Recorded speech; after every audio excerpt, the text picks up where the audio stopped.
Good morning to all of you friends. मैं आपका mentor एक बार फिर से स्वागत करता हूं अपने YouTube channel career mentors points में। तो दोस्तों, मैं आ चुका हूं अपनी फोर्थ वीकली करंट अफेयर्स के साथ। तो आज हम लोग इस क्लास में जो डिस्कस करने वाले हैं वो दिसंबर मंथ्स की फोर्थ वीकली करंट अफेयर्स के रिगार्डिंग डिस्कस करेंगे, जो कि आपके जो भी एनटीपीसी के एग्ज़ाम है उसके लिए मोस्ट इंपॉर्टेंट है। ओके फ्रेंड्स, तो बिना किसी देरी के हम लोग स्टार्ट करते हैं आज के एमसीक्यू बेस्ड। आप मुझे फेसबुक और यहाँ पे आप मुझे टेलीग्राम ग्रुप पे भी ज्वाइन कर सकते हैं। इसके साथ जो पहला क्वेश्चन आपसे आपके सामने है वो ये पूछा गया है कि विश्व अल्पसंख्यक दिवस किस दिन मनाया जाता है। विश्व अल्पसंख्यक दिवस हर साल अगर हम लोग बात करें तो 18 दिसंबर को सेलिब्रेट किया जाता है, 18 दिसंबर को ये मनाया जाता है। इसके मनाने के पीछे देखो रीज़न क्या है। तो यहाँ पे अगर हम लोग बात करें ये हर वर्ष ये कि 18 दिसंबर को मनाया जाता है, बट अगर हम लोग बात करें इसकी शुरुआत 1992 से की गई, संयुक्त राष्ट्र संघ के द्वारा इसकी शुरुआत की गई। इसी के साथ इसका जो उद्देश्य होता है वो क्या होता है। इसका उद्देश्य जो होता है ये है कि अल्पसंख्यकों के क्षेत्र विशेष में ही उनकी भाषा, जाति, धर्म, संस्कृति, परंपरा आदि की सुरक्षा को सुनिश्चित करने के लिए इसे मनाया जाता है। इसी के साथ अब हम लोग दूसरे क्वेश्चन की ओर बढ़ते हैं। दूसरा क्वेश्चन जिसमें आपसे ये पूछ लिया गया है कि हाल ही में आपने, जैसा कि आप सभी जानते होंगे फार्मूला रेस के बारे में, और फार्मूला रेस 1 के किस दिग्गज खिलाड़ी को 7 बार के चैंपियन है वो। और अगर हम लोग बात करें 20 दिसंबर को बीबीसी का इस साल का सर्वश्रेष्ठ खिलाड़ी चुना गया है।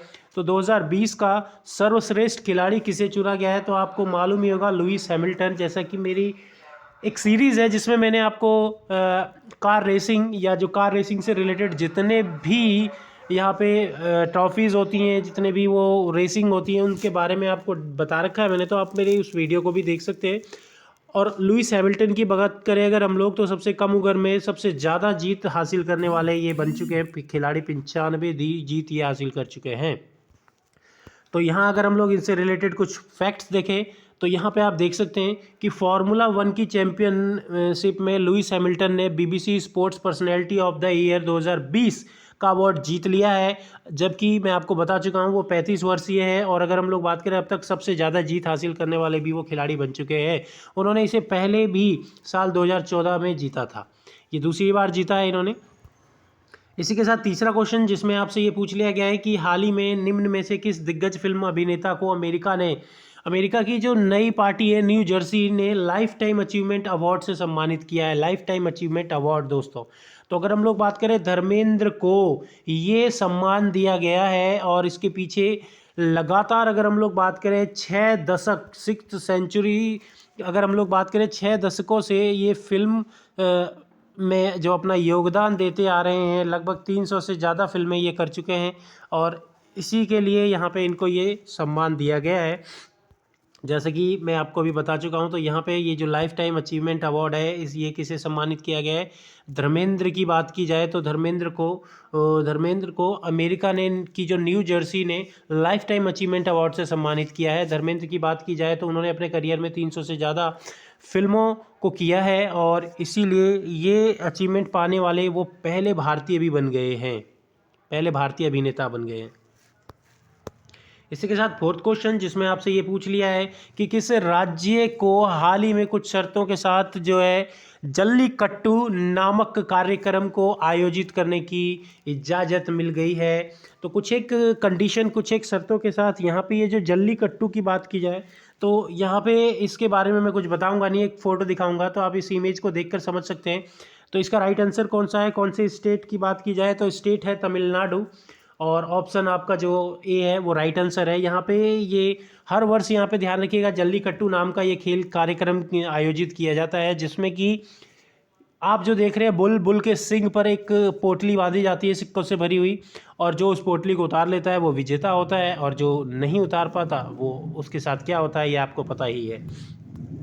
तो ये इस आयोजना की बात की जाए तो इसमें जल्लीकट्टू खेल के खिलाड़ियों की संख्या लगभग, ध्यान रखिएगा, 300, जबकि सांडों की दौड़ में 150 से अधिक नहीं हो सकती।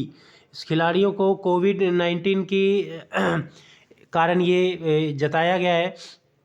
पहले 300 हुआ करती थी, लेकिन अब इसको कम कर दिया गया है। जैसा कि आपको मालूम ही है, कोविड-19 की वजह से 50% लोगों को ही इसमें हिस्सा लेने की इजाज़त दे दी गई है। इसके बाद 5वां क्वेश्चन जो है आपके लिए, हाइपरसोनिक विंड टनल HWT परीक्षण सुविधा प्राप्त करने वाले ये तीसरा देश कौन बन गया है? तो अगर हम लोग बात करें भारत की, तो इसका राइट आंसर है दोस्तों भारत। और भारत की बात करें तो भारत ये तीसरा देश बन गया है जिसने कि, अगर हम रूस और अमेरिका की बात की जाए, रूस और अमेरिका के बाद भारत ऐसी परीक्षण सुविधा की शुरुआत करने वाला दुनिया का तीसरा देश बन चुका है। पूर्ण रूप से अगर हम लोग देखें तो भारत में विकसित यह प्रणाली भारतीय उद्योग जगत की सम्मिलित साझेदारी का परिणाम है। हाइपरसोनिक प्रवाह के अनुकरण की क्षमता वाली यह प्रणाली भविष्य में अत्यधिक जटिल एयर सोर्स और रक्षा प्रणाली के कार्यान्वयन प्रमुख भूमिका निभाएगी। 6th क्वेश्चन जो आपसे पूछा गया है, हाल ही में किस देश के मंत्रिमंडल ने देश के रक्षा बजट को लगातार 9वीं बार बढ़ाने का प्रस्ताव रखा है? तो इसका राइट आंसर दोस्तों हो जाएगा जापान। जापान की बात करेंगे तो जापान लगातार 9वीं बार अपना रक्षा बजट है उसको बढ़ाने का प्रस्ताव रखा है, लगातार 9वीं बार। और इस जापान की इम्पोर्टेंस की बात करें तो यहाँ पे आपको मालूम है इसकी करेंसी क्या है, तो येन। यहाँ के जो प्रधानमंत्री हैं वो कौन है? योशिहिदे सुगा ने इस कार्यक्रम का ये पहला बजट होगा इनके कार्यकाल का। यह बजट मौजूदा वित्त वर्ष में के रक्षा बजट से 1.1% अधिक होगा। वित्त वर्ष 2021 में रिकॉर्ड 5.34 ट्रिलियन यानी कि 51.7 अरब अमेरिकन डॉलर का रक्षा बजट पेश किया जाएगा। अगले वर्ष शुरुआत में इसे 106 ट्रिलियन येन यानी कि 10.3 खरब अमेरिकन डॉलर के राष्ट्रीय बजट के साथ संसद को मंजूरी दी जाएगी।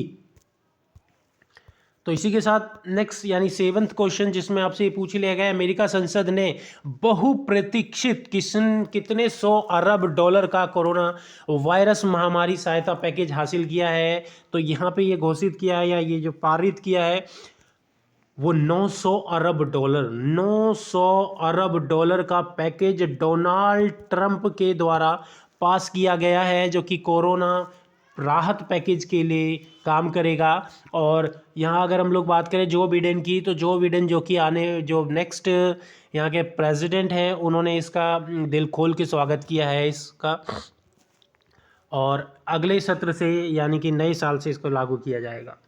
आर्थिक सहायता बजट की बात की जाए तो अमेरिकियों के लिए प्रत्यक्ष भुगतान और व्यवसाय बेरोजगारी कार्यक्रम के लिए सहायता प्रदान करने की व्यवस्था शामिल की गई है। डोनाल्ड ट्रंप राष्ट्र पैकेज के कानून को जल्द हस्ताक्षर करके इसको यहाँ पे अगर हम लोग बात करें कार्य पर स्टार्ट किया जाएगा। 8 क्वेश्चन की बात करें, एशियाई विकास बैंक या जिसे एशियन डेवलपमेंट बैंक के नाम से हम लोग जानते हैं, इन्हें पूर्वोत्तर राज्य में शहरी क्षेत्रों और पर्यटन के विकास के लिए त्रिपुरा सरकार को कितने करोड़ रुपए ऋण देने की घोषणा की है? तो अगर हम लोग बात करें option A is the right answer, 2100 crore रुपए की ये सहायता प्रदान करने की बात की है एशियन डेवलपमेंट बैंक ने। इसके तहत त्रिपुरा में सभी 20 शहरी स्थानीय निकायों को कवर किया जाएगा। पर्यटन क्षेत्र के सभी पर्यटन स्थलों को इसमें जाने की बात की जाए तो इसे जाने वाले मार्ग पर्यटन सुविधा को कवर किया जाएगा। ऋण व्यवस्था के तहत शुरुआत में एबीडी शहरी और पर्यटन क्षेत्रों के लिए परियोजना के डिज़ाइन और प्रबंधन सलाहकारों के लिए 40 करोड़ रुपए प्रदान करेंगे। बाकी धीरे धीरे ये स्कीम आगे बढ़ाई जाएगी। 9th क्वेश्चन अगर हम लोग बात करें तो यहाँ पूछ लिया गया है, उद्योग मंडल एसोचैम की बात की जाए, इसके नए अध्यक्ष के रूप में जो ये पदभार है किसने संभाला है? तो यहाँ अगर हम लोग देखें तो इसका राइट आंसर हो जाएगा Vineet Agarwal. Option B is the right answer. Vineet Agarwal को एसोचैम का नया अध्यक्ष चुन लिया गया है। Transport corporation of India limited के प्रबंधक निदेशक विनीत अग्रवाल को उद्योग मंडल एसोमेच के नए अध्यक्ष के पदभार के में संभालेंगे। Association chamber of commerce and industry of India, ये इसकी फुल फॉर्म है। Associated chamber of commerce and industry of India ने एक बयान के में कहा कि उन्होंने हीरानंदानी ग्रुप ऑफ कंपनीज के सह संस्थापक और प्रबंधक निदेशक निरंजन हीरानंदानी का स्थान लिया है। रेन्यू पावर चेयरमैन पर प्रबंधन निदेशक सुमंत सिन्हा एसोचैम के नए वरिष्ठ उपाध्यक्ष होंगे। और विनीत अग्रवाल ने अमेरिका की कार्नेगी मेलबोर्न विश्वविद्यालय से इन्होंने डिग्री हासिल की है। 10th क्वेश्चन की बात की जाए, 10वां क्वेश्चन जिसमें आपसे ये पूछ लिया गया है कि हाल ही में भारत और किस देश ने अपने आभासी शिखर सम्मेलन के दौरान रक्षा, पेट्रोकेमिकल और परमाणु ऊर्जा जैसे क्षेत्र में के साथ समझौता पर हस्ताक्षर किया है। तो हाल ही में अगर हम लोग बात करें, इंडिया ने, भारत ने वियतनाम के साथ ये समझौता किया है।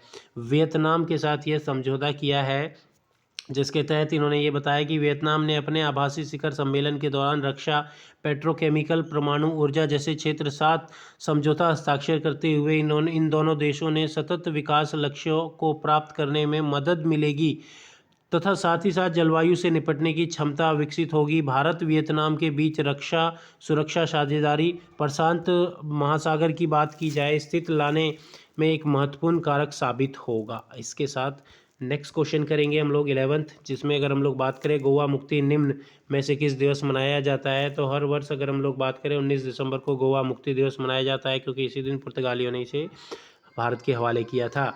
19 दिसंबर को मनाया जाता है। भारत 1947 में आज़ाद जरूर हो गया था, लेकिन उसके 14 साल के बाद गोवा पर पुर्तगालियों ने अपना शासन जमाए बैठे थे। भारतीय सेना ने 19 दिसंबर 1961 को ऑपरेशन विजय अभियान शुरू कर गोवा, दमन और दीव को पुर्तगालियों के शासन से मुक्त कराया था। गोवा मुक्ति दिवस भारतीय सेना द्वारा पुर्तगालियों के अधिकार से गोवा को मुक्त कराने के उपलक्ष्य में प्रत्येक वर्ष मनाया जाता है। तो आप ध्यान रखिएगा, गोवा जो है 14 सालों के बाद आज़ाद हुआ था, हमारी आज़ादी के बाद भी। इसी के साथ 12वां क्वेश्चन, 12th क्वेश्चन आज की इस सीरीज़ का टॉप 15 क्वेश्चंस में से भारत में से किस कॉलेज को यूनेस्को एशिया पैसिफिक अवार्ड 2020 से नवाजा गया है। तो अगर हम लोग बात करें अमर सिंह कॉलेज, जो कि कहाँ पर है, श्रीनगर में इसे हाल ही में यूनेस्को एशिया पैसिफिक अवार्ड से नवाजा गया है। तो अमर सिंह कॉलेज जो कि श्रीनगर में है, 16 दिसंबर 2020 को इस पुरस्कार की घोषणा की गई। जम्मू एंड कश्मीर की श्रीनगर में अमर सिंह कॉलेज सांस्कृतिक विरासत संरक्षण के लिए 2020 के यूनेस्को एशिया पैसिफिक अवार्ड में अवार्ड ऑफ मेरिट से नवाजा गया है। कॉलेज की इमारत 80 साल पुरानी है और केंद्र शासित प्रदेश जम्मू एंड कश्मीर इन टच ने अमर सिंह कॉलेज को संरक्षण कार्य किया है। 20 से 22 नवंबर 2020 तक जूरी ने अलग अलग श्रेणियों में कई पुरस्कारों को विजेता को यहाँ पे जताया गया है। 13 क्वेश्चन, राष्ट्रीय उपभोक्ता अधिकार दिवस कब मनाया जाता है। तो ये हर वर्ष 24 दिसंबर को मनाया जाता है। नेशनल कंज्यूमर राइट डे, हर कंज्यूमर की बात की जाए यहाँ पे, तो कंज्यूमर की बात की जाए तो 24 दिसंबर में भारत ने एक चयनित विषय के साथ राष्ट्रीय उपभोक्ता दिवस के रूप में मनाया। इस दिन लोगों को संरक्षण आंदोलन महत्व को उजागर करने का एक मौका प्रदान करता है। इसका उद्देश्य उपभोक्ता को उनके महत्व, उनके अधिकार और जिम्मेदारियों के बारे में जागरूक करने से है। आज की सीरीज का 14 क्वेश्चन, सेकेंड लास्ट क्वेश्चन, केंद्रीय सड़क परिवहन और राजमार्ग मंत्री नितिन गडकरी ने किस राज्य में 18 नेशनल हाईवे परियोजना का उद्घाटन किया है। तो वो कौन सा राज्य है। तो राजस्थान की बात की जाए तो राजस्थान में नेशनल हाईवे 18 के उद्घाटन की बात की है। सड़क परियोजना की बात की जाए तो यहाँ पे इस परियोजना के गडकरी ने 8,341 करोड़ रुपए की लागत वाली नेशनल हाईवे 18 परियोजना का उद्घाटन किया है, इसका शिलान्यास किया है। लगभग 1,127 किलोमीटर लंबी सड़कें बनाई जाएंगी। इस हाईवे प्रोजेक्ट के निर्माण के लिए मैं आपको पहले ही बता चुका हूँ 8,341 करोड़ रुपए खर्च किए जाएंगे। नितिन गडकरी ने 21 दिसंबर को तेलंगाना को कुल 13,000 करोड़ रुपए की सड़क परियोजना की सौगात दी थी। और इसी के साथ अब अगर हम लोग बात करें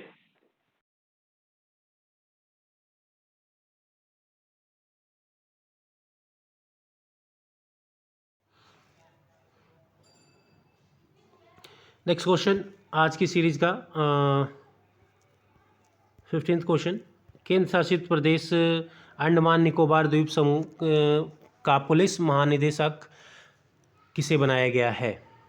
तो इसका राइट आंसर होगा Satyendra Garg. Satyendra Garg is a right answer. Okay friends, ये थे हमारे आज के टॉप 15 क्वेश्चन।